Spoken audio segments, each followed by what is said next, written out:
ಪ್ರಿಯ ವಿದ್ಯಾರ್ಥಿಗಳೇ, ಮಾಸ್ಟರ್ ಮೈಂಡ್ಗೆ ಸ್ವಾಗತ. ನಾನು ಆಯಿಷಾ. ಇಂದು ನಾವು ಕರ್ನಾಟಕ ಬಜೆಟ್ ಸರಣಿ 2ರ ಒಂದು 10 ಪ್ರಶ್ನೆಗಳನ್ನು ನಿಮಗೋಸ್ಕರ ಮುಂದಿಡ್ತಾ ಇದ್ವಿ. ಅದಾಗಲೇ ಹೇಳಿದಾಗೆ ಬಜೆಟ್ಟು, ಅದರ ಯೋಜನೆಗಳು, ಅದು ರಾಜ್ಯ ಸರ್ಕಾರದ ಯೋಜನೆಗಳಾಗಿರಲಿ, ಕೇಂದ್ರ ಸರ್ಕಾರದ ಯೋಜನೆಗಳಾಗಿರಲಿ, ಬಹಳ ಬಹಳ ಮಹತ್ವದ್ದು.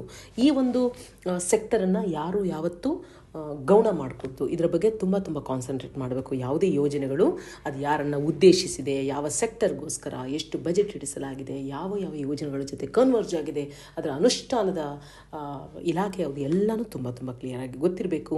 ಸೊ ಇವತ್ತಿನ ನಮ್ಮ ಕರ್ನಾಟಕ ಬಜೆಟ್ 2ರ ಮೊದಲನೇ ಪ್ರಶ್ನೆ. ಕರ್ನಾಟಕ ರಾಜ್ಯ ಬಜೆಟ್ 2024-25ರಲ್ಲಿ ಘೋಷಿಸಿರುವಂತೆ ಗ್ರಾಮ ಪಂಚಾಯತ್ಗಳಲ್ಲಿ ಸೋಲಾರ್ ಬೀದಿ ದೀಪಗಳನ್ನು ಅಳವಡಿಸಲು ಯಾವ ಕಾರ್ಯಕ್ರಮವನ್ನು ರೂಪಿಸಲಾಗಿದೆ? ಮೊದಲನೇದಾಗಿ ನಮಗೆ ಗೊತ್ತಿರಬೇಕು, ನಮ್ಮ ಒಟ್ಟು ದೇಶ, ಕರ್ನಾಟಕ ಅಂತಲ್ಲ, ಒಟ್ಟು ದೇಶ ಸೋಲಾರ್ ಅಂದರೆ ಸೌರೀಕರಣ ಆಗಿರಬಹುದು ಅಥವಾ ಫಾಸಿಲೇತರ ಅಂದರೆ ಪಳೆಯುಳಿಕೆಯೇತರ ವಿದ್ಯುತ್ಗಳನ್ನು ಅಥವಾ ಶಕ್ತಿ ಮೂಲಗಳ ಕಡೆಗೆ ಹೋಗೋದಕ್ಕೆ ಎಷ್ಟು ನಾವು ಶ್ರಮ ವಹಿಸ್ತಾ ಇದ್ದೀವಿ. ನಮ್ಮ ಒಂದು ಗೋಲ್ ಏನಿದೆ, ಸಸ್ಟೈನೇಬಲ್ ಡೆವಲಪ್ಮೆಂಟ್ ಗೋಲ್, ಅದನ್ನು ರೀಚ್ ಆಗೋದಕ್ಕೆ ಎಷ್ಟು ಕಷ್ಟಪಡ್ತಾ ಇದ್ದೀವಿ, ಎಷ್ಟೊಂದು ಪ್ರೋಗ್ರಾಮ್ಗಳನ್ನು ಹಾಕ್ತಾ ಇದ್ದೀವಿ ಅನ್ನೋದೆಲ್ಲ ನಿಮಗೆ ಪ್ರಿಲಿಮ್ಸ್ಗೂ ಬೇಕು, ಮೇನ್ಸ್ಗೂ ಬೇಕು. ಬಟ್ ಆ ಒಂದು ಸಂದರ್ಭದಲ್ಲಿ ಇಲ್ಲಿನ ನಮಗೆ ಆಪ್ಷನ್ ನೋಡೋಣ. ಆಪ್ಷನ್ 1 ಹೊಸ ಬೆಳಕು, ಆಪ್ಷನ್ 2 ಸೂರ್ಯರಶ್ಮಿ, ಆಪ್ಷನ್ 3 ಹೊಂಬೆಳಕು, ಆಪ್ಷನ್ 4 ಸೌರ ಜ್ಯೋತಿ. 4 ಆಪ್ಷನ್ನು ನೋಡ್ತಾ ಇದ್ದರೆ 4 ಸರಿ ಇರ್ಬೋದೇನೋ ಅನಿಸುತ್ತಲ್ಲಪ್ಪ ಅಂತ ನೀವು ಹೇಳ್ಬೋದು. ಆದರೆ ಇಲ್ಲಿ ಸರಿಯಾದ ಉತ್ತರ ಹೊಂಬೆಳಕು. ಸರಿಯಾದ ಉತ್ತರ ಹೊಂಬೆಳಕು. ಈ ಯೋಜನೆಯ ವಿವರಗಳೇನು? ಈ ಪ್ರಕಾರ 25 ಕೋಟಿ ರೂಪಾಯಿಗಳು, 25 ಕೋಟಿ ರೂಪಾಯಿ ವೆಚ್ಚದಲ್ಲಿ 50 ಗ್ರಾಮಗಳಲ್ಲಿ ಅಂದರೆ 50 ಗ್ರಾಮ ಪಂಚಾಯಿತಿಗಳಲ್ಲಿ ಸೋಲಾರ್ ಬೀದಿ ದೀಪಗಳನ್ನು ಅಳವಡಿಸೋದು ಈ ಯೋಜನೆಯ ಉದ್ದೇಶ. ಇದು ಹೊಂಬೆಳಕು ಯೋಜನೆಯ ಒಂದು ವಿಚಾರಗಳು. ಹಾಗೆಯೇ ನಮ್ಮ ಪ್ರಶ್ನೆ 2, ಕರ್ನಾಟಕ ರಾಜ್ಯ ಬಜೆಟ್ 2024-25ರಲ್ಲಿ ಉಲ್ಲೇಖಿಸಿರುವಂತೆ ಸ್ವಸಹಾಯ ಗುಂಪುಗಳ ಮಹಿಳೆಯರು, ಗ್ರಾಮ ಪಂಚಾಯತ್ಗಳ ಮಹಿಳಾ ಸದಸ್ಯರು ಮತ್ತು ಗ್ರಾಮೀಣ ಪ್ರದೇಶದ ಮುಂಚೂಣಿಯ ಕಾರ್ಯಕರ್ತರಲ್ಲಿ ಮುಟ್ಟಿನ ಕಪ್ಗಳ ಬಳಕೆಯನ್ನು ಉತ್ತೇಜಿಸಲು ಯಾವ ಯೋಜನೆ ರೂಪಿಸಲಾಗಿದೆ? ಶುಚಿ, ಪ್ರೇರಣಾ, ಋತುಚಕ್ರ, ಸ್ವಾಸ್ಥ್ಯ. ಇದರಲ್ಲಿ ಸರಿಯಾದ ಉತ್ತರ ಪ್ರೇರಣಾ. ಇಲ್ಲಿ ಸ್ಟೂಡೆಂಟ್ಸ್ ನೀವು ಕನ್ಫ್ಯೂಸ್ ಆಗಬೇಡಿ. ಅಂದರೆ ಇನ್ನೊಂದು ಯೋಜನೆ ಕೂಡ ಇದೆ, ಪ್ರೇರಣಾ. ಇನ್ನೊಂದು ವಿಡಿಯೋದಲ್ಲಿ ಅದರ ಬಗ್ಗೆ ಮಾಹಿತಿ ನೀಡಿದ್ದೀವಿ ಕೂಡ. ಅಂದರೆ ಪಾಲಿಟೆಕ್ನಿಕ್, ಇಂಜಿನಿಯರಿಂಗ್ ಕಾಲೇಜ್ಗಳಲ್ಲಿ ಟೀಚಿಂಗ್ ಮಾಡುವಂಥದ್ದು, ಪ್ರೇರಣೆ ನೀಡುವಂಥದ್ದು ಅಂತ. ಸೊ ಕನ್ಫ್ಯೂಸ್ ಆಗಬೇಡಿ. ಅದಕ್ಕೂ ಆ ಯೋಜನೆಗೂ ಪ್ರೇರಣೆ ಅಂತ ಹೆಸರಿದೆ, ಇದಕ್ಕೂ ಪ್ರೇರಣಾ ಅಂತ ಹೆಸರಿದೆ. ಇನ್ನೊಂದು ಇಲ್ಲಿ ಮುಟ್ಟಿನ ಕಪ್ಪುಗಳು ಏನು ಅನ್ನೋದು ಕೆಲವೊಂದು ವಿದ್ಯಾರ್ಥಿಗಳಿಗೆ ಅಥವಾ ವಿದ್ಯಾರ್ಥಿನಿಯರಿಗೆ ಗೊತ್ತಿರಲಿಕ್ಕಿಲ್ಲ. ಹಾಗಾಗಿ ಇದು ಒಂದು ಸಾಮಾಜಿಕವಾಗಿ ಒಂದು ಕಾಳಜಿ ವಿಚಾರ. ಹಾಗಾಗಿ 1 ನಿಮಿಷದ ಎಕ್ಸ್ಪ್ಲೇಷನ್ ಕೊಡ್ತೀನಿ. ಸಾಮಾನ್ಯವಾಗಿ ಋತುಸ್ರಾವದ ದಿವಸಗಳಲ್ಲಿ ಅಥವಾ ಮುಟ್ಟಿನ ದಿವಸಗಳಲ್ಲಿ ಹುಡುಗಿಯರು ಸ್ಯಾನಿಟರಿ ಪ್ಯಾಡ್ಗಳನ್ನು ಬಳಸ್ತಾರಲ್ವಾ, ಅದರ ಬದಲಾಗಿ ಒಂದು ಕಪ್ಪು ಅಂತ ಬರುತ್ತೆ, ಒಂದು ಕಪ್ಪುಗಳು ಅಂತ. ಅದನ್ನು ಹುಡುಗಿಯರು ಬಳಸಿದಾಗ ಈ ಸ್ಯಾನಿಟರಿ ಪ್ಯಾಡ್ಗಳಿಂದ ಆಗುವಂತಹ ಒಂದು ತೀವ್ರ ಮಟ್ಟದ ಕಿರಿಕಿರಿ, ಒಂದು ಇದು ಇಚ್ಚಿಂಗ್ ಆಗುವಂಥದ್ದು ಅಥವಾ ಯಾವುದೇ ಒಂದು ಆ್ಯಕ್ಟಿವಿಟೀಸ್ಗಳಲ್ಲಿ ಭಾಗವಹಿಸಲಿಕ್ಕೆ ಆಗದೇ ಇರುವಂಥದ್ದು, ಇಂಥದ್ದೆಲ್ಲ ತುಂಬ ಕಷ್ಟ ಇರ್ತದೆ ಮುಟ್ಟಿನ ದಿವಸಗಳಲ್ಲಿ ಹುಡುಗಿಯರಿಗೆ. ಸೊ ಅದಕ್ಕೆ ಬದಲಾಗಿ ಇವತ್ತು ತುಂಬ ನಗರದ ವಿದ್ಯಾರ್ಥಿನಿಯರು ಆಗಿರ್ಬೋದು ಅಥವಾ ತುಂಬ ಅಡ್ವಾನ್ಸ್ಡ್ ಆಗಿ ಗೊತ್ತಿರೋ ಮಹಿಳೆಯರು ಮುಟ್ಟಿನ ಕಪ್ಗಳನ್ನು ಬಳಸ್ತಾರೆ. ಇದನ್ನು ಎಲ್ಲ ಮಹಿಳೆಯರು ಬಳಸುವಂತಾಗಬೇಕು. ಆ ಒಂದು ಕಂಫರ್ಟೇಬಲ್ನೆಸ್ ಅಂದರೆ ಆ ಮುಟ್ಟಿನ ಕಪ್ಪುಗಳನ್ನು ಹಾಕೋದ್ರಿಂದ they can dance, they can go for swim. ಹಾಗೆ ಅಷ್ಟು ಖುಷಿಯಾಗಿ, ಅಷ್ಟು ಕಂಫರ್ಟೇಬಲ್ ಆಗಿ ಉಳಿದ ದಿವಸದಲ್ಲಿ ಹೆಂಗಿರ್ತಾರೆ ಅಷ್ಟೇ ಕ್ಲೀನಾಗಿ ಕಂಫರ್ಟೇಬಲ್ ಆಗಿ ಇರೋಕ್ಕಾಗುತ್ತೆ. ಸೊ ಆ ಮುಟ್ಟಿನ ಕಪ್ಪುಗಳ ಬಳಕೆಯನ್ನು ಗ್ರಾಮ ಪಂಚಾಯತ್ಗಳಲ್ಲಿ ಮಹಿಳಾ ಸದಸ್ಯರು, ನಾಯಕತ್ವ ಇರೋರು, ಅಲ್ಲಿನ ಮುಂಚೂಣಿಯಲ್ಲಿರೋರೆಲ್ಲ ಬಳಸಿದರೆ ಅವರು ಉಳಿದ ಮಹಿಳೆಯರಿಗೆ ಹೇಳ್ತಾರೆ, ಇದು ತುಂಬ ಚೆನ್ನಾಗಿದೆ, ಏನು ಕಷ್ಟ ಇಲ್ಲ. ಇವಾಗ ಹೊಸ ಒಂದು ವ್ಯವಸ್ಥೆಗೆ ಅಡಾಪ್ಟ್ ಆಗೋದಕ್ಕೆ ಮಹಿಳೆಯರು ಹೆದರ್ತಾರಲ್ವ. ಸೊ ಇಲ್ಲಿ ಮಹಿಳಾ ಗ್ರಾಮೀಣ ಪ್ರದೇಶದ ಮುಂಚೂಣಿಯ ಕಾರ್ಯಕರ್ತರಿಗೆ ಮುಟ್ಟಿನ ಕಪ್ಪುಗಳ ಬಳಕೆಯನ್ನು ಉತ್ತೇಜಿಸುವ ಯೋಜನೆ ಪ್ರೇರಣಾ ಯೋಜನೆ. ಓಕೆ, ಇದು ನಿಮಗೆ ಎಕ್ಸಾಮ್ ದೃಷ್ಟಿಯಿಂದ ಇಷ್ಟುದ್ದ ಹೇಳಿದ್ದಲ್ಲ, ಬಟ್ ಒಂದು ಜವಾಬ್ದಾರಿಯುತ ನಾಗರಿಕರಾಗಿ ಈ ಇನ್ಫಾರ್ಮೇಷನ್ ನಿಮಗೆ ಗೊತ್ತಿರಬೇಕು ಅನ್ನೋ ಉದ್ದೇಶದಿಂದ ಹೇಳಿರುವಂಥದ್ದು. ನಮ್ಮ ಮುಂದಿನ ಪ್ರಶ್ನೆಯನ್ನು ನೋಡೋಣ. ಪ್ರಶ್ನೆ 3, ಕರ್ನಾಟಕ ರಾಜ್ಯ ಬಜೆಟ್ 2024-25ರಲ್ಲಿ ಉಲ್ಲೇಖಿಸಲಾದ ನನ್ನ ಗುರುತು ಯೋಜನೆಯ ಮುಖ್ಯ ಉದ್ದೇಶ ಏನು? 1, ಗ್ರಾಮೀಣ ಕುಟುಂಬಗಳಿಗೆ ಆರ್ಥಿಕ ನೆರವು ನೀಡುವುದು. 2, ಪರಿಶಿಷ್ಟ ಜಾತಿಗಳು ಮತ್ತು ಪರಿಶಿಷ್ಟ ಪಂಗಡಗಳಿಗೆ ಸೇರಿದ ಗ್ರಾಮೀಣ ಜನರ ಸರ್ಕಾರಿ ದಾಖಲೆಗಳನ್ನು ಡಿಜಿಟಲ್ ರೂಪದಲ್ಲಿ ತೆಗೆದಿರಿಸೋದು. 3, ಗ್ರಾಮೀಣ ಪ್ರದೇಶದಲ್ಲಿ ಮೂಲಸೌಕರ್ಯ ಹೆಚ್ಚಿಸೋದು. 4, ಗ್ರಾಮೀಣ ಯುವಕರಲ್ಲಿ ಉದ್ಯಮಶೀಲತೆಯನ್ನು ಉತ್ತೇಜಿಸುವುದು. ಇಲ್ಲಿ ಸರಿಯಾದ ಉತ್ತರ ಪರಿಶಿಷ್ಟ ಜಾತಿಗಳು ಮತ್ತು ಪರಿಶಿಷ್ಟ ಪಂಗಡಗಳಿಗೆ ಸೇರಿದ ಗ್ರಾಮೀಣ ಜನರ ಸರ್ಕಾರಿ ದಾಖಲೆಗಳನ್ನು ಡಿಜಿಟಲ್ ರೂಪದಲ್ಲಿ ತೆಗೆದಿರಿಸೋದು.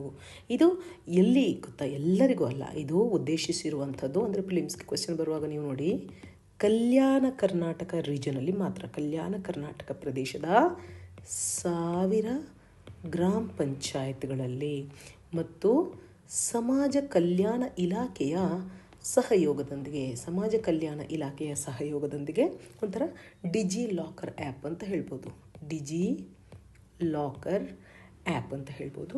ಸೊ ಅಂದರೆ ಒಂಥರ ಡಿಜಿಟಲೈಸ್ಡ್ ರೂಪದಲ್ಲಿ ಅವರ ಡಾಕ್ಯುಮೆಂಟ್ಸನ್ನು ತೆಗೆದಿರುವಂಥದ್ದು. ಯಾಕಂತ ಹೇಳಿದರೆ ಈ ಜಾಸ್ತಿ ಹಿಂದುಳಿದ ಜಾಗದಲ್ಲೆಲ್ಲ ಅವ್ರಿಗೆ ಅವರ ಡಾಕ್ಯುಮೆಂಟ್ ಕಳ್ಕೊಳ್ಳೋದು, ಅದರಿಂದಾಗಿ ಅವ್ರಿಗೆ ಮನೆ ನಷ್ಟ ಆಗೋದು ಅಥವಾ ಇನ್ಯಾವುದೋ ಒಂದು ನಷ್ಟ ಆಗೋದು, ಯಾವುದೊಂದು ದಾಖಲೆ ಇಲ್ಲದೇ ಅವ್ರಿಗೆ ಯೋಜನೆಗಳು ಸಿಗದೇ ಇರೋದು, ಯೋಜನೆಗಳಿಗೆ ಆ್ಯಕ್ಸೆಸ್ ಸಿಗದೇ ಇರೋದು, ಇದೆಲ್ಲ ನಷ್ಟ ಆಗುತ್ತಲ್ಲ. ಅದಕ್ಕೋಸ್ಕರ ಈ ಒಂದು ಡಿಜಿ ಲಾಕರ್, ಸೊ ನನ್ನ ಗುರುತು, ನನ್ನ ಐಡೆಂಟಿಟಿ, ಇದು ಒಂದು ಡಿಜಿ ಲಾಕರ್ ಮಾಡುವಂಥ ಒಂದು ಯೋಜನೆಯಾಗಿದೆ.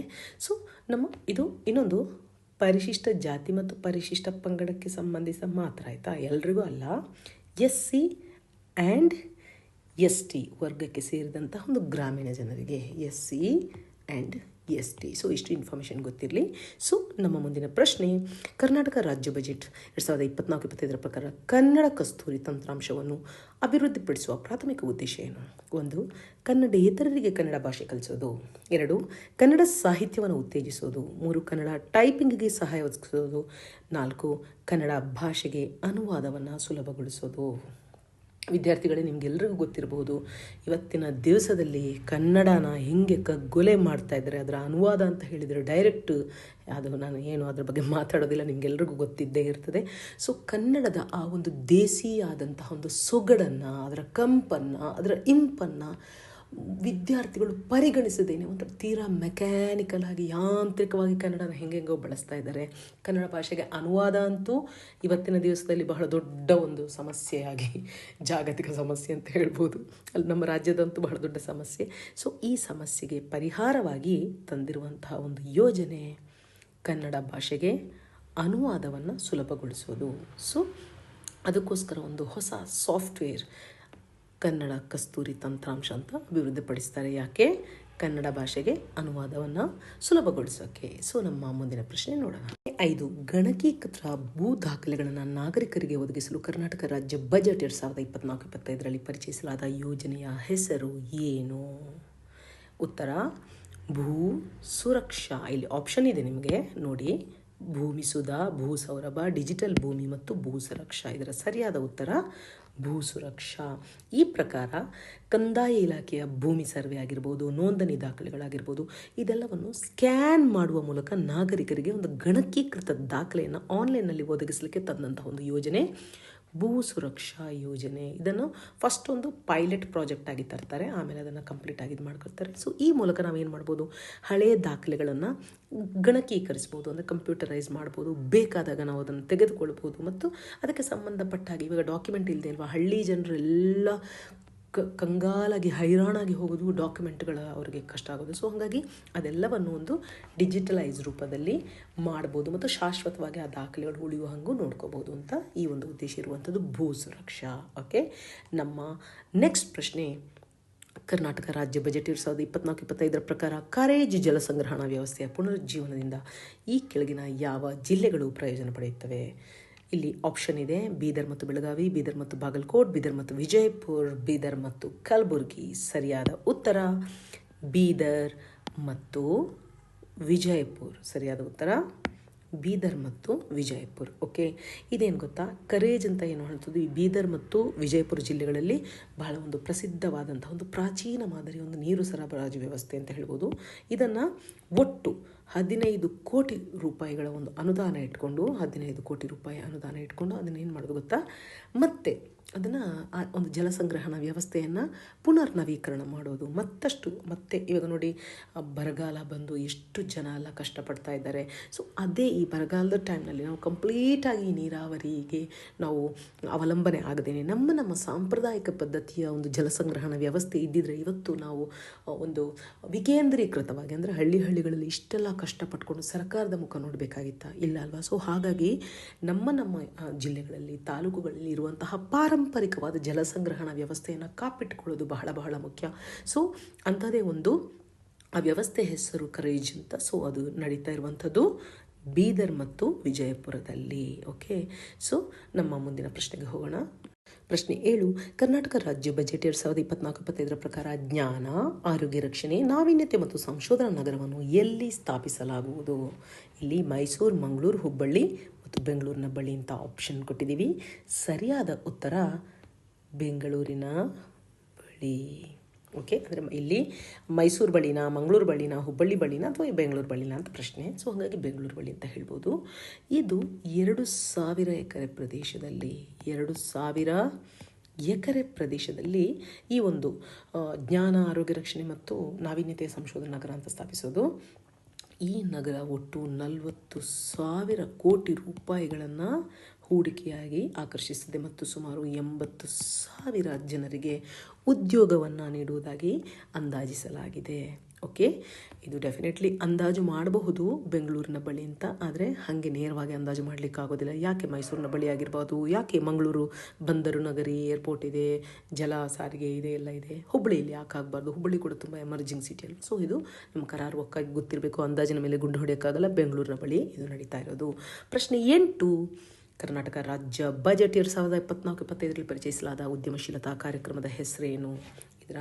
ಇದಕ್ಕೆ ಕರ್ನಾಟಕ ವಾಣಿಜ್ಯೋದ್ಯಮ ಉಪಕ್ರಮ, ರಾಜೀವ್ ಗಾಂಧಿ ವಾಣಿಜ್ಯೋದ್ಯಮ ಕಾರ್ಯಕ್ರಮ, ಸ್ಟಾರ್ಟಪ್ ಕರ್ನಾಟಕ ಯೋಜನೆ, ಕರ್ನಾಟಕ ಇನಿಷಿಯೇಟಿವ್ ಅನ್ನು ಆವಿಷ್ಕರಿಸಿ ಅನ್ನುವಂತಹ 4 ಆಪ್ಷನ್ಗಳಲ್ಲಿ ಸರಿಯಾದ ಉತ್ತರ ರಾಜೀವ್ ಗಾಂಧಿ ವಾಣಿಜ್ಯೋದ್ಯಮ ಕಾರ್ಯಕ್ರಮ. ಈ ಒಂದು ಇದರಲ್ಲಿ ಹೆಂಗೆ ಅಂತ ಹೇಳಿದ್ರೆ, ಒಂಥರ ಆರಂಭಿಕ ಹಂತದಲ್ಲಿ ಒಂದು ಧನ ಸಹಾಯ ಕಾರ್ಯಕ್ರಮ ಅಂತ ಹೇಳ್ಬೋದು. ಅಂದರೆ ವಿದ್ಯಾರ್ಥಿಗಳಾಗಿರಲಿ ಅಥವಾ ಉದ್ಯಮಿಗಳಾಗಿರಲಿ ಹೊಸ ಹೊಸ ಬಿಸ್ನೆಸ್ ಪ್ರಯತ್ನಗಳನ್ನು ಮತ್ತು ಸ್ಟಾರ್ಟಪ್ಗಳನ್ನು ಉತ್ತೇಜಿಸಲಿಕ್ಕೆ ಅವ್ರಿಗೊಂದು ಧನ ಸಹಾಯ ಮಾಡುವಂಥ ಒಂದು ಯೋಜನೆ ಅಂತ ಹೇಳ್ಬೋದು. ಸೊ ಇದು ಒಟ್ಟಿನಲ್ಲಿ ಇರುವಂಥದ್ದು ಉದ್ಯಮಶೀಲತೆ, ಸ್ಟಾರ್ಟಪ್ಗಳನ್ನೆಲ್ಲ ಅವ್ರಿಗೆ ಸಹಾಯ ಮಾಡುವಂಥ ಒಂದು ಯೋಜನೆ ಅಂತ ಹೇಳ್ಬೋದು. ಓಕೆ, ಸೊ ನಮ್ಮ ಮುಂದಿನ ಪ್ರಶ್ನೆ ನೋಡೋಣ. ಕರ್ನಾಟಕ ರಾಜ್ಯ ಬಜೆಟ್ 2024 ಉಲ್ಲೇಖಿಸಲಾದ ಸಮಗ್ರ ಡೇಟಾ ಬೇಸ್ನ ಹೆಸರೇನು? ವಿದ್ಯಾಶರದಿ, ವಿದ್ಯಾವಾರಿಧಿ, ವಿದ್ಯಾಸಾಗರ, ವಿದ್ಯಾಥೋರ್. ಸಮಗ್ರ ಡೇಟಾ ಬೇಸ್ ಅಂದರೆ ಉನ್ನತ ಶಿಕ್ಷಣ ವಲಯದಲ್ಲಿ, ಆಯಿತಾ? ಸೊ ಇದರ ಸರಿಯಾದ ಉತ್ತರ ವಿದ್ಯಾವಾರಿಧಿ. ವಾರಿಧಿ ಅಂದ್ರೇನು? ವಾರಿಧಿ ಅಂದರೆ ಕೂಡ ಸಾಗರನೇ, ಶರದಿ ಅಂದರು ಸಾಗರನೇ, ಸಾಗರ ಅಂದರು ಸಾಗರನೇ. ಓಕೆ, ವಾರಿಧಿ ಅಂದರೆ ಸಾಗರ. ಓಕೆ ಓಕೆ ಸೊ ಇದರ ಉದ್ದೇಶ ಏನು ಗೊತ್ತಾ? ವಿದ್ಯಾರ್ಥಿಗಳಿಗೆ ಅವರ ಭವಿಷ್ಯದ ಯಶಸ್ಸು ಅವ್ರಿಗೆ ಸಿಗಬೇಕು ಅಂತ ಹೇಳಿಬಿಟ್ಟು ಶೈಕ್ಷಣಿಕ ನೆರವು ಮತ್ತು ಉದ್ಯೋಗಾವಕಾಶ ಒದಗಿಸೋಕ್ಕೋಸ್ಕರ ಉನ್ನತ ಶಿಕ್ಷಣ ಕ್ಷೇತ್ರದಲ್ಲಿ ಬೇಕಾದಂಥ ಸಂಪೂರ್ಣ ಡೇಟಾಬೇಸ್ ಅಪ್ಲಿಕೇಶನ್ನ ರಚಿಸಲಾಗುತ್ತೆ. ಅದರ ಹೆಸರೇ ವಿದ್ಯಾವಾರಿಧಿ ಅಂತ. ನಮ್ಮ 10ನೆಯ ಪ್ರಶ್ನೆ, ಕೊನೆಯ ಪ್ರಶ್ನೆ. ಕರ್ನಾಟಕ ರಾಜ್ಯ ಬಜೆಟ್ 2024-25 ಪ್ರಕಾರ ಯುವ ನಿಧಿ ಪ್ಲಸ್ ಉಪಕ್ರಮದ ಅಡಿಯಲ್ಲಿ ಎಷ್ಟು ಯುವ ನಿಧಿ ಫಲಾನುಭವಿಗಳು ಉದ್ಯೋಗ ಸಿದ್ಧತೆ ಮತ್ತು ಕೌಶಲ್ಯ ತರಬೇತಿ ಪಡೆಯುತ್ತಾರೆ? ಯುವ ನಿಧಿ ಯೋಜನೆಯ ಬಗ್ಗೆ ಗೊತ್ತು. 5 ಗ್ಯಾರಂಟಿ ಯೋಜನೆಗಳು ನಿಮಗೆಲ್ಲರಿಗೂ ಗೊತ್ತಿದೆ. ಯಾವುದು?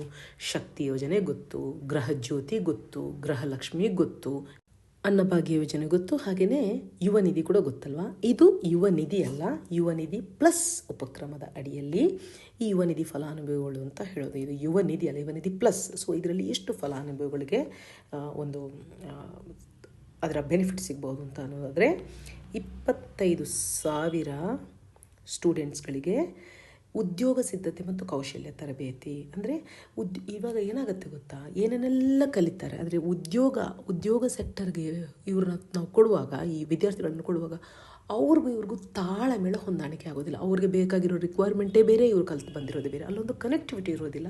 ಸೊ ಹಾಗಾಗಿ ಅವ್ರಿಗೆ ಒಂದು ಕನೆಕ್ಟಿವಿಟಿ ಅಂದರೆ ಕೌಶಲ್ಯ, ಎಷ್ಟು ಸ್ಕಿಲ್ಫುಲ್ ಆಗಿರಬೇಕು ಅನ್ನೋ ಒಂದು ವಿಚಾರದಲ್ಲಿ ಅವರನ್ನು ಸ್ಕಿಲ್ಫುಲ್ ಆಗಿ ಮಾಡಿಕೊಂಡು ಅವ್ರಿಗೆ ಕೌಶಲ್ಯವನ್ನು ನೀಡಿ ನಂತರದಲ್ಲಿ ಉದ್ಯೋಗಾಕಾಂಕ್ಷಿಗಳು ಮತ್ತು ಉದ್ಯೋಗದಾತರನ್ನು ಒಂದೇ ಸೂರಿನಡಿ ತಂದು ಉದ್ಯೋಗ ಮೇಳ ನಡೆಸೋದು, ಅಲ್ಲಿ ಸೆಲೆಕ್ಷನ್ ಮಾಡೋಂಗೆ ಮಾಡೋದು, ಇದೆಲ್ಲವನ್ನು ರಾಜ್ಯದ ವಿವಿಧ ಭಾಗಗಳಲ್ಲಿ ಆಯೋಜಿಸುವುದು ಇದರ ಒಂದು ಈ ಒಂದು ಯೋಜನೆಯ ಒಂದು ಮೂಲ ಉದ್ದೇಶ ಅಂತ ಹೇಳ್ಬೋದು. ಪ್ರಿಯ ವಿದ್ಯಾರ್ಥಿಗಳೇ, ಬಜೆಟ್ನಲ್ಲಿ ನಾವು ಇಷ್ಟು ಮಾತ್ರ ಪ್ರಶ್ನೆ ಇರೋದಲ್ಲ, ಇನ್ನೂ ಹಲವಾರು ಪ್ರಶ್ನೆಗಳಿದ್ದಾವೆ. ಆದರೆ ಎಲ್ಲವನ್ನು ನಮಗೆ ಕೊಡಲಿಕ್ಕೆ ಸಾಧ್ಯ ಇಲ್ಲ. ಒಂದು ಮಿನಿಮಮ್ ಒಂದು ಕೊಟ್ಟಿದ್ದೀವಿ. ಬಟ್ ನೀವು ಇನ್ನಷ್ಟು ಯೋಜನೆಗಳನ್ನು ನೋಡಿಕೊಂಡು ಕೆದಕಿಕೊಂಡು ನೀವು ಪರಸ್ಪರ ನಿಮ್ಮ ಅಂದರೆ ಫ್ರೀ ಟೈಮ್ನೆಲ್ಲ ಆ ಯೋಜನೆ ಯಾವುದಕ್ಕೆ, ಈ ಯೋಜನೆ ಯಾವುದಕ್ಕೆ, ಈ ಯೋಜನೆಯ ಉದ್ದೇಶ ಏನು, ಆ ಯೋಜನೆಯ ಉದ್ದೇಶ ಅಂತ ನೀವು ನಿಮ್ಮ ಗೆಳತಿಯರಲ್ಲಿ ಚರ್ಚೆ ಮಾಡ್ತಾ ಬಜೆಟ್ ವಿಚಾರದಲ್ಲಿ ಸಂಪೂರ್ಣವಾಗಿ ಪಳಗಿಕೊಂಡು ಹೋಗಿ. ದೇವರು ನಿಮಗೆ ಒಳ್ಳೆಯದು ಮಾಡಲಿ, ಚೆನ್ನಾಗಿ ಕಲಿಯಿರಿ, ಆತ್ಮವಿಶ್ವಾಸದಿಂದ ಪರೀಕ್ಷೆನ ಎದುರಿಸಿ. ಇನ್ನೊಂದು ಆತ್ಮವಿಶ್ವಾಸ ಯಾವಾಗ ಬರುತ್ತೆ? ಚೆನ್ನಾಗಿ ಕಲಿತಾಗ, ಅದ್ಭುತವಾಗಿ ಪ್ರಾಕ್ಟೀಸ್ ಮಾಡಿದಾಗ, ಇಲ್ಲ ನಾನು ಒಂದು ದಿವಸನೂ ಟೈಮ್ ವೇಸ್ಟ್ ಮಾಡಿಲ್ಲ, ತುಂಬ ಚೆನ್ನಾಗಿ ನನ್ನ ಪ್ರಾಕ್ಟೀಸನ್ನು ನಾನು ಮಾಡಿಕೊಂಡಿದ್ದೆ ಅನ್ನುವಂಥ ಒಂದು ನಮಗೆ ನಮ್ಮ ಬಗ್ಗೆ ಒಂದು ನೈತಿಕವಾದಂತಹ ಒಂದು ಮೋರಲ್, ಒಂದು ಕಾನ್ಫಿಡೆನ್ಸ್, ನೈತಿಕವಾದಂತಹ ಒಂದು ದೃಢತೆ, ಭರವಸೆ ಇದ್ದಾಗ ಧೈರ್ಯವಾಗಿ ಎಕ್ಸಾಮ್ ಹಾಲ್ಗೆ ಹೋಗ್ತೀರಾ. ಸೊ ದೇವರು ನಿಮಗೆ ಒಳ್ಳೆಯದು ಮಾಡಲಿ. ಧನ್ಯವಾದ.